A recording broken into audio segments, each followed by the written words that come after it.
So I'm going to tell you about what happened to me on March 16th. I know in the last video I said 18th, but that was when I uploaded the pictures. I took the pictures on the 16th, which was a Friday. I didn't really do much all day, I don't think. I read a bunch and I wrote a bunch on, like I started really making sure that my papers due the next week, following week, were top notch. And I was really bored at nighttime. It was a Friday night. And so we were all going to go out to Bar Uno, which is on campus. And I had only been there once, so I was really excited. So I asked Danelle, the girl from before, if she wanted to come with us because I was going to meet Sarah. I don't know what Maddie was up to again, and then Sarah's flatmates came.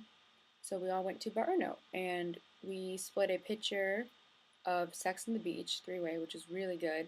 I just kept talking about one of the really attractive employees there. He was like older, he was probably like 25, 26. It was so weird. He went to every single table but ours. Sarah's roommates were like, "You totally scared him away." I don't think so. I'm not scary. Will you be my boyfriend? Sarah and I, and her friends and Danelle were sitting. We were just talking, and it's getting later. We finished the picture, and then I buy one picture of Southern Belle, which is Southern Comfort, which we had just tried that Wednesday, I think, and we really liked it.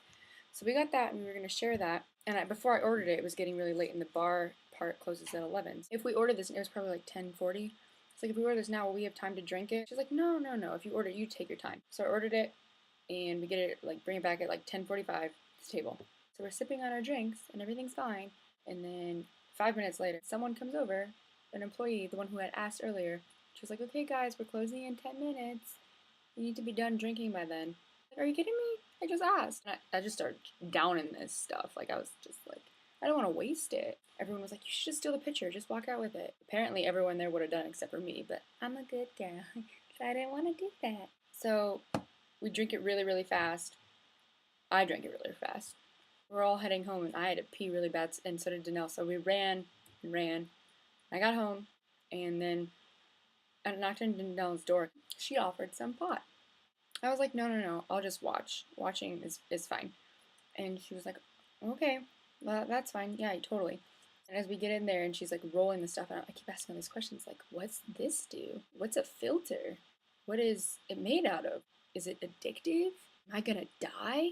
Educate me. So I'm asking all these questions, and she said, no, weed's not addictive, and a lot of people roll tobacco with their weed.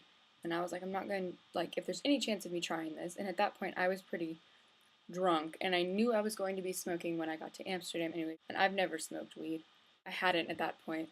I didn't want to start, really, but I knew I was going to do it in Amsterdam, and I was kind of scared to do it in Amsterdam, so I thought maybe I should get it out of the way. So I educated myself a lot. I was like, okay, are you putting anything in it? Where did you get this? I was scared. This is scary stuff. So she showed me what she was putting in it, and they were like really herbal. She was rolling it with herbal stuff, and I was like, what is it exactly? She's like, I don't know, probably just rose petals or some shit.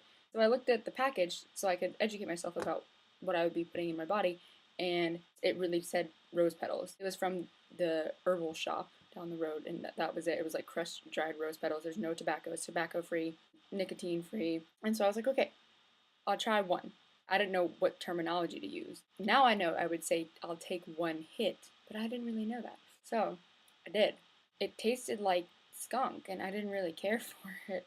But now I knew what I was going to expect in Amsterdam, and Danelle told me it would probably be like a lot more because apparently the stuff there that you get is like really amazing. She educated me on that, and I tried it, and it's not something that I'm going to do regularly. I did it that night, and then I'll talk about more in Amsterdam, but since then, I haven't. I've been offered it a lot more, but it's not really for me. Apparently, I mean, that first night, I didn't really feel anything either, and they say that happens a lot with people when they do it their first time. I didn't feel anything, but we stayed up till like 3 in the morning just watching Flula on YouTube because he's awesome. You should totally check out Flula because he's legit. That was my Friday. Nothing really exciting happened except for the whole new experiencing of like pot, I guess. Mark that chapter off in my book. As I said, if my relatives are watching this, which I expect they are, don't freak out. I tried something new, and I hope that you don't say, you were so drunk you decided to try weed. What if you get so drunk you decide to try heroin? Whoa, whoa. I doubt that will ever happen. And by I doubt, I mean I know that will never happen. I've never been drunk enough where I would black out, ever. and I don't want to do that. I'm sure maybe one day it'll happen, maybe on my 21st, but I think instead of trying heroin, I would just black out or throw up a bunch. I don't want to do any drugs. Heroin's scary. I don't really want to die. So, thanks for watching, and I know this one's kind of boring, but I had to document it. It's a big life step, you know. Stuff. Bye.